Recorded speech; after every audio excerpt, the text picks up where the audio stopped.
इतना झुककर और लेट लेट कर पेंट करने की वजह से मेरी कमर में भयंकर दर्द हो रहा है और गले में भी। अब मैं थक गई हूँ और मेरी आंखें भी बहुत दुख रही हैं। अब पहले मैंने रफ डायग्राम्स बनाकर रख लिए सो दैट मैं जब पेंट करूँ तो कोई गलती ना हो, अच्छे से सब कुछ हो। ये नाव की नीचे की लाइन तो मैंने एकदम रॉन्ग पेंट कर दी। लाइट को भी अभी जाना था, अब तो मैं पेंट नहीं कर पाऊंगी। Basically it's a happy work. नमो नमः एवरीवन, स्वागत है आपका मेरे चैनल वीरांगना माली में। तो आज हम पार्ट 3 शुरू करेंगे, जिसमें मैं ये कल्पवृक्ष मैंने पहले ही पेंट कर लिया है और अब मैंने डिसाइड किया है कि ये जो खाली पोर्शन है इसमें मैं रामचरितमानस मैं करने जाती हूँ। तो मैंने सोचा कि मैं रामायण के जो मुख्य मुख्य प्रसंग है उन्हीं को ही मैं पेंट करूंगी वारली आर्ट के फॉर्म में। तो बेसिकली मैं रामायण यहाँ पे पेंट करने वाली हूँ और शुरू करेंगे अभी, ठीक है।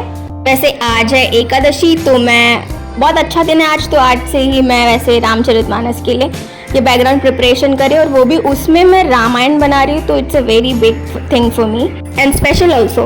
तो अब मैं ये 3 ब्रशेज यूज़ करने वाली हूँ जो कि बहुत बारीक है, और उससे पहले थोड़ी सी मैं आर्टिस्ट तो बन जाऊँ। अब लग रहा है ना मैं आर्टिस्ट हूँ।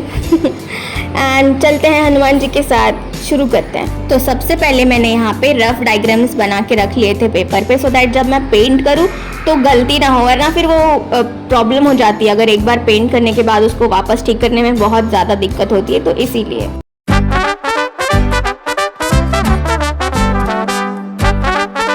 तो मैंने फिगर आउट किया कि कहाँ पर कौन सा प्रसंग मैं बनाऊंगी। तो उसके लिए थोड़ा बहुत मैंने अंदाज़ा ले लिया कि हाँ इतनी स्पेस में ये बनाना है। स्पेस बहुत कम है और मुझे मुख्य मुख्य प्रसंग अच्छे से इसमें सारे कवर करने हैं। तो रामायण की स्टार्टिंग में मैंने सोचा कि क्यों ना मैं गणेश जी को बनाऊं, क्योंकि एक तरीके से मैं ये रामायण ही बना रही हूँ पूरी। तो श्री गणेश करना बहुत ज़रूरी है। रामायण में सबसे पहले जब हम शुरू करते हैं तो गणेश वंदना, विनायक वंदना ही की जाती है। तो इसीलिए मैंने सोचा कि मैं गणेश जी को बनाती हूँ थोड़ा सा वारली आर्ट के स्टाइल में।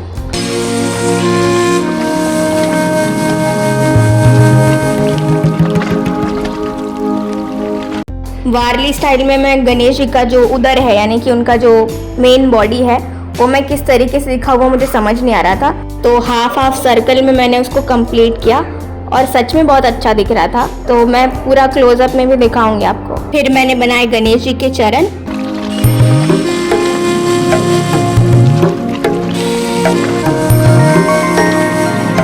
मैंने सोचा कि क्यों ना आसन भी बनाऊं मैं, तो ज़्यादा सुंदर दिखेगा। तो मैंने वारली आर्ट के स्टाइल में थोड़ा सा ऐसे लकड़ी जैसे लगे उस तरीके से मैंने ऐसे पतला सा आसन भी दिखाया वहाँ पे। अब मुझे ताड़का बनानी थी जिसका राम जी ने बाल कांड में वध किया था। तो ताड़का को मैं कैसे दिखाऊं ये मुझे समझ नहीं आ रहा था, कि मुझे उसको थोड़ा सा भयावह दिखाना था पर यहाँ पे पॉसिबल नहीं था। उसके लिए फिर मुझे उसके बहुत सारे बाल बनाने पड़ते। तो मैंने एक सिंपल सा वारली आर्ट के स्टाइल में ही उसे जो है बनाया है। तो मैंने जैसे कि वारली में हम जब महिलाओं को दिखाते हैं तो उसमें जूड़ा दिखाना होता है, तो मैंने जूड़ा वहाँ पे बनाया और ट्रायंगल के शेप में बॉडी दिखानी होती है वो दिखाया। पर मुझे उसके नीचे के जो वस्त्र थे वो कुछ अलग दिखाने थे, तो इसीलिए मैंने वहाँ पर बारीक बारीक लाइंस बनाई, मतलब बहुत ज़्यादा बारीक नहीं। और फिर उसके एंड में मैंने सर्कल्स बनाए, तो ताकि वो एक वन में रहने वाली राक्षसी लगे, ऐसा उसका लुक लगे।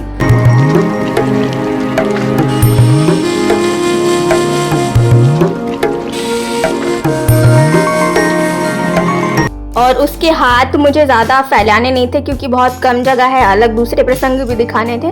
तो मैंने नॉर्मल से उसके हाथ दिखाए कि ताकि वो ऐसे डराने वाले लुक में हैं, और बाद में उसके पैर भी दिखाए। और ताड़का के वस्त्र मुझे वैसे ही अच्छी तरीके से मिलके जैसे मुझे एक वन में रहने वाली महिला के चाहिए थे।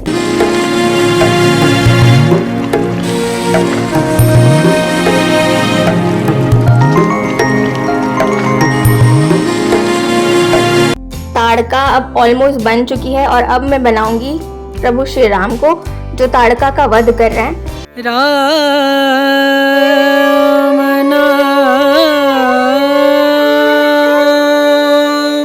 राम जी को बेसिकली मुझे साइज में छोटा दिखाना था, क्योंकि जब वो ताड़का का वध करने जाते हैं ताड़ वन में, तो ताड़का वहाँ बड़ा सा रूप लेके आती है, बहुत ही भयावह सा।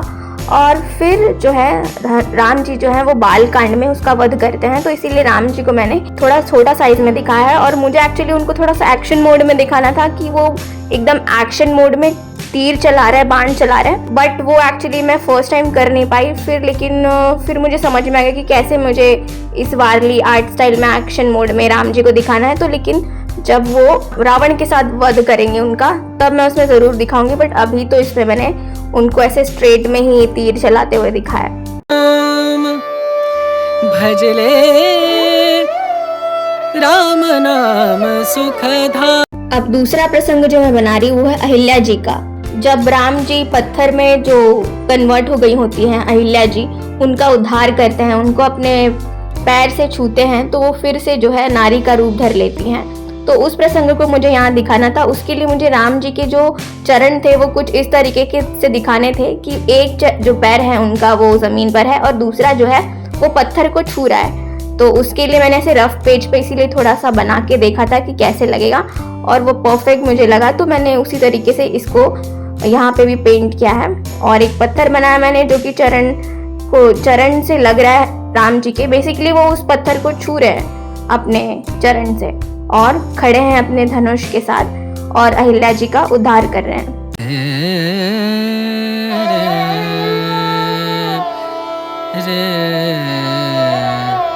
राम जी के वनवास का प्रसंग अभी तक नहीं है, तो इसीलिए मैंने उनको अभी उनके शीश पर बेसिकली मैंने जो है मुकुट दिखाया है। अभी मैंने जटाएं नहीं दिखाई हैं इसीलिए।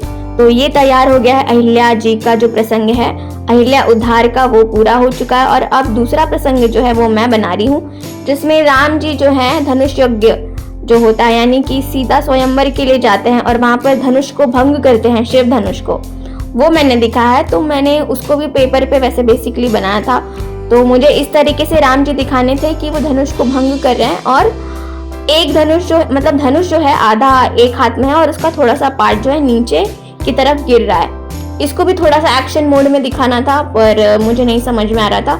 शायद मैं इसको पेंट करते करते फिर मुझे समझ में आएगा कि किस तरीके से एक्शन मोड में उनको दिखाना है। तो इसी तरीके से, लेकिन मैंने इस बार धनुष को थोड़ा सा ऊपर दिखा है। मैंने ताड़का के समय धनुष सीधा रखा था, पर इसमें मैंने धनुष को ऊपर की तरफ रखा है।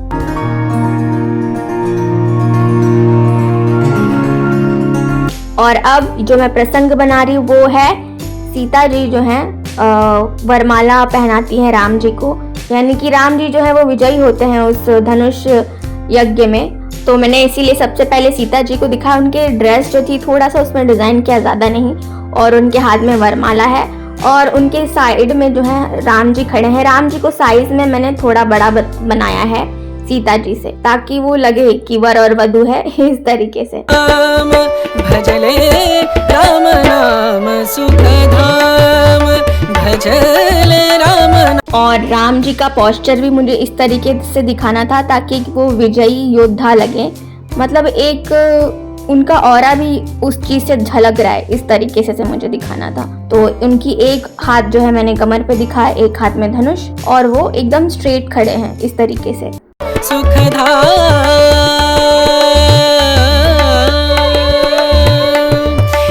और मैंने हर प्रसंग के नीचे जो है एक अलग ऐसी भूमि की तरह दिखाया है कि धरती है, ताकि वो ये रिप्रेजेंट करे कि सारे अलग अलग प्रसंग हैं, तो इस तरीके से वो लगे। और ये वाला प्रसंग जो है वरमाला वाला वो ऑलमोस्ट कंप्लीट हो गया है। इसके बाद का जो प्रसंग है वो है राम और सीता जी के विवाह का।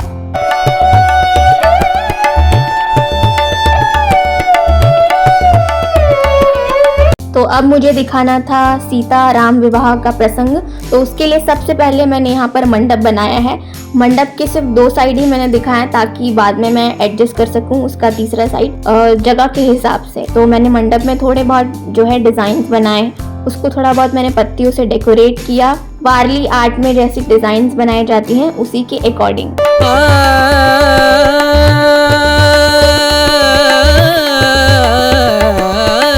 सबसे पहले मैंने सीता जी को बनाया है। उनका जो ड्रेस था मुझे विवाह के अकॉर्डिंग थोड़ा सा उसमें थोड़ी ज़्यादा डिज़ाइन करनी थी, बहुत ज़्यादा नहीं, थोड़ी सी। उनका थोड़ा सा श्रृंगार दिखाना था मुझे, उनका चूड़ामणि, उनकी जो चुनरी है जिसमें गठबंधन होगा, वो सब कुछ। संत समागम संत समागम। सीता जी के हाथ जो है मुझे राम जी के साथ हाथ में है इस तरीके से दिखाना है और गठबंधन के साथ, तो इसीलिए मैंने हाथ जो है ज़्यादा एक्सटेंड नहीं किया है उसको। और फिर मैंने बनाया है अभी राम जी को, उनका धनुष तो एज यूजुअल सेम ही रखा है मैंने, सो दैट वो उनका आइडेंटिटी है वो पता चले कि वो राम जी हैं। ब्रह्मानंद ब्रह्मानंद परम पद पावे, मन होवे निष्काम मनवा। बीच में मैं बनाना चाहती थी हवन कुंड, ताकि वो एक प्रॉपर विवाह का प्रसंग लगे। वो मुझे समझ में नहीं आ रहा था कि कैसे बनाऊं, तो उसके लिए मैंने क्या किया कि पहले एक स्क्वायर बनाया और स्क्वायर के ऊपर मैंने पहले आग दिखाई, तो ऐसा लग रहा था कि वो गमले जैसा लग रहा था। तो फिर मैंने क्या किया, उसे थोड़ा सा और नीचे एक्सटेंड किया और बीच में मैंने वापस से इसी गेरुए रंग से वहां पर पेंट किया। तो अब वो जाके वो सच में हवन कुंड जैसा लग रहा था। जब मैं क्लोजअप में दिखाऊंगी तब आपको समझ में आएगा। और फिर मैंने गठबंधन का जो प्रसंग है वो भी वहां पे दिखाया हुआ है।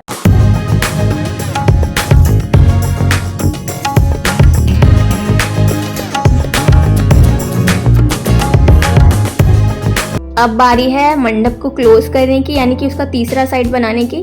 तो इसीलिए मैंने ये तीसरा साइड नहीं बनाया था, ताकि मैं स्पेस के हिसाब से मैं एडजस्ट कर सकूं।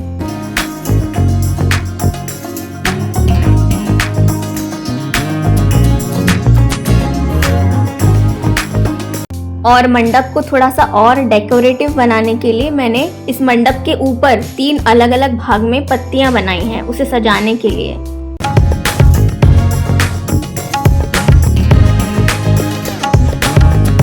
अब मैं यहाँ पर एक व्यक्ति बना रही हूँ जो गायन वादन कर रहा है। बेसिकली वो तारपा बजा रहा है। तो तारपा जो है वो वारली समुदाय का, वारली जनजाति का एक प्रमुख संगीत का स्तोत्र है, मतलब म्यूजिक का स्तोत्र है। तो वारली समुदाय में जब भी उनके यहाँ कोई एक अच्छा सा कोई विवाह का समारोह होता है, कोई सेलिब्रेशन का समय होता है, तो उस समय या कोई देवी देवता का कोई ओकेजन है, तो उस समय तारपा बजाया जाता है और तारपा को बहुत शुभ माना जाता है। इसीलिए तो उसे मैंने एक प्रॉपर वारली पेंटिंग दर्शाने के लिए वो भी तारपा को भी मैंने यहाँ इंक्लूड किया है।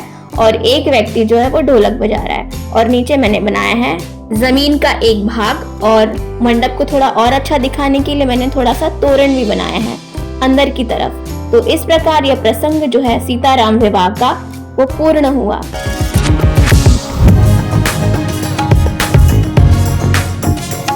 और आज है दूसरा दिन और अब मैं थक गई हूँ, मेरी आंखें भी दुख रही है। मैं एक साथ सारे प्रसंग नहीं बनाना चाहती, तो मैं अब फ्रेश होके बाकी के प्रसंग कल बनाऊंगी। नमो नमः एवरीवन। तो आज अब मैं आगे बढ़ूंगी।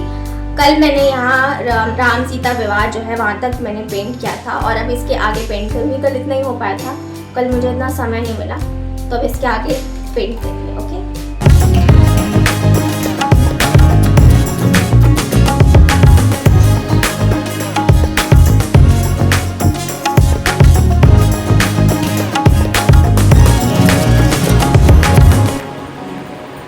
तो अब मैंने कॉफ़ी पीते पीते सब कुछ एनालाइज कर लिया कि मुझे कितने पोर्शन में कौन कौन सा प्रसंग इस तरफ बनाना है कल्प वृक्ष के, और इसके बाद ही जो है मैं प्रोसीड करूंगी आगे। मैं सब कुछ अच्छे तरीके से ही बनाना चाहती थी, तो इसीलिए मैंने टाइम लिया अपने हिसाब से। जो प्रसंग बना रही हूँ मैं वो कैकई माँ जो है राम लक्ष्मण और जानकी जी को वनवास देती हैं। बेसिकली वो सिर्फ राम जी को वनवास का जो है दंड देती हैं, लेकिन उनके साथ लक्ष्मण और सीता जी जो हैं वो भी तैयार हो जाते हैं वनवास के लिए। और वो तीनों जो है कैकई जी को प्रणाम करते हैं और वनवास को जो है खुद जो है खुशी खुशी स्वीकार करते हैं। तो इस तरीके से ये प्रसंग जो है मुझे दिखाना था।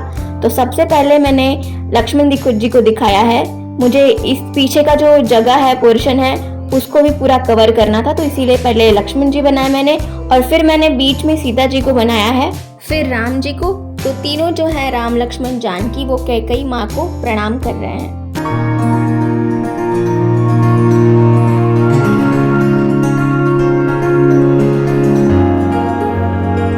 अब बारी है राम जी को बनाने की। तो मैंने राम जी को सबसे आगे रखा क्योंकि वो सबसे बड़े हैं और उन्हीं को ही वनवास का जो है दंड मिला है, तो इसीलिए। और अब मैंने राम जी के शीश पर यानी लक्ष्मण जी के शीश पर भी जटाएं बनाई हैं क्योंकि वो वनवास को स्वीकार कर रहे हैं।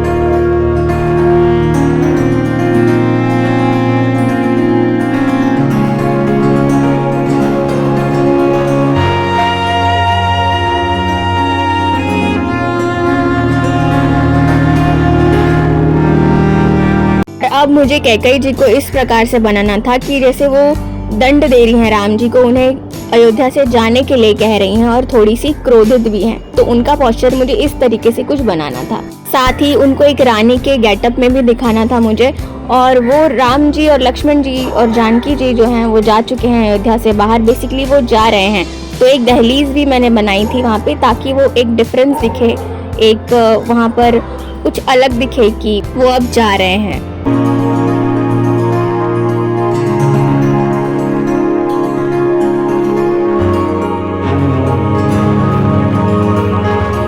तो ये प्रसंग अब पूरा हुआ, लेकिन आगे वाला प्रसंग जो मैं बना रही थी उसके समय मैंने कैमरा ही ऑन नहीं किया। तो नेक्स्ट प्रसंग जो मैं बना रही हूँ वो है निषाद राज के साथ राम जी की भेंट होती है। राम जी और सीता जी जो है रात्रि में जो है विश्राम कर रहे हैं एक पेड़ के नीचे। मैं इसको अच्छे से पेंट नहीं कर पा रही हूँ, तो अब मुझे ऐसे लेट कर इसको पेंट करना पड़ेगा, कोई दूसरा ऑप्शन नहीं है, क्योंकि अगर बैठ के बनाऊंगी तो बिल्कुल भी फिगर्स अच्छे से नहीं बनने वाले। तो इस प्रसंग में राम लक्ष्मण जानकी के साथ निषाद राज भी हैं, और निषाद राज और लक्ष्मण जी जो है रात्रि में आपस में बात कर रहे हैं, वहाँ पर पहरा दे रहे हैं, और राम और सीता जी जो है वो विश्राम कर रहे हैं घास फूस पर बने हुए चटाई पर, बेसिकली बोल सकते हैं, क्योंकि वो वनवास के जो है अभी समय से गुजर रहे हैं, तो वो नगर के बाहर ही विश्राम करते हैं, नगर में नहीं जाते निषाद राज के।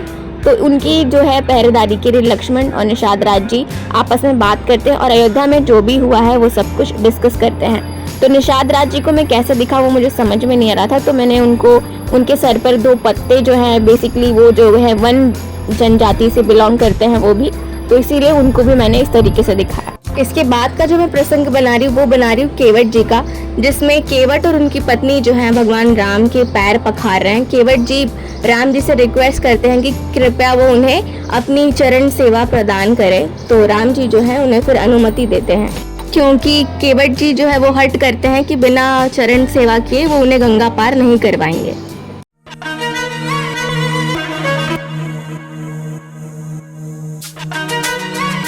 अब जो प्रसंग बना रही हूँ मैं वो बहुत ही स्पेशल है, और उसको मैं बहुत ही अच्छी तरीके से बहुत ही सिंपली जो है पेंट करना चाहती थी। तो जो है कि जिसमें राम लक्ष्मण जानकी निषाद राज और केवट जी जो हैं ये चारों नौका में हैं, नाव में हैं और गंगा को पार कर रहे हैं, और मैं चाहती थी कि नाव जो है थोड़ी सी स्टाइलिश लगे, स्टाइलिश और सिंपल दोनों। तो मैंने उसको एक तरफ का कर्व जो है उसका थोड़ा बढ़ाया है और एक तरफ का कम।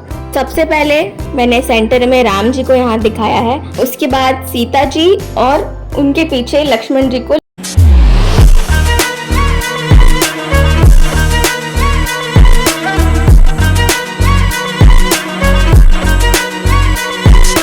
रामचरितमानस में जब ये प्रसंग आएगा तो मैं इसको ज़रूर बहुत अच्छे से एक्सप्लेन करूंगी, क्योंकि बहुत अच्छा सा ब्यूटीफुल सा प्रसंग है ये, और यहीं से ही राम लक्ष्मण जानकी का जो एक्चुअल वनवास है वो शुरू होता है। क्योंकि इसके पहले अयोध्या वासी और उनके अयोध्या के मंत्री सुमंत जो हैं वो राम लक्ष्मण जानकी के साथ ही रहते हैं, तो इसीलिए अब जो है वो एक्चुअल वनवास शुरू हो रहा है। तो अब वैसे मैं बना रही हूँ लक्ष्मण जी को।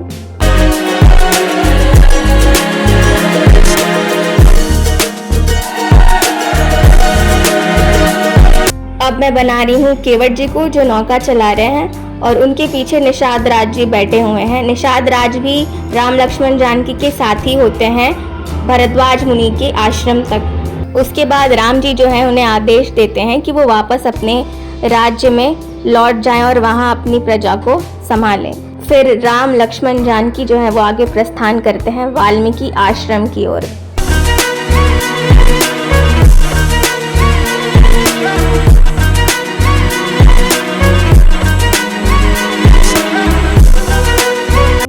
अब मुझे नाव को एक प्रॉपर अच्छा सा लुक देना था, तो मैंने उसके अंदर की जो एजेस है, लाइंस है वो बनाई, उसको थोड़ा सा मैंने डार्क किया ताकि वो और अच्छी दिखे डबल लाइन के थ्रू। एंड देन मैंने सोचा कि नाव में मैं बहुत ज़्यादा डिज़ाइंस नहीं करूँ, वो सिंपल ही रहे लेकिन अच्छी दिखे, सो दैट वो अच्छे से पूरा प्रसंग समझ में आना चाहिए कि क्या है उसमें। एक मिस्टेक मुझसे ये हो गई कि नीचे की जो लाइन थी नाव की वो मैंने रॉन्ग जो है पेंट कर दी। अब मुझे उसे ठीक करना पड़ेगा, थोड़ा से भी ध्यान यहाँ वहाँ हो जाता है तो फिर प्रॉब्लम हो जाती है, और फिर पूरा कलर का टेक्सचर जो है वो कुछ अलग लगता है। तो इसीलिए मैंने इसको इतने आराम से ध्यान से थोड़ा थोड़ा करके इस पेंटिंग को कंप्लीट किया है। और फिर मैंने बनाई है पानी की लहरें, बेसिकली गंगा नदी की लहरें यहाँ पे बनाई है।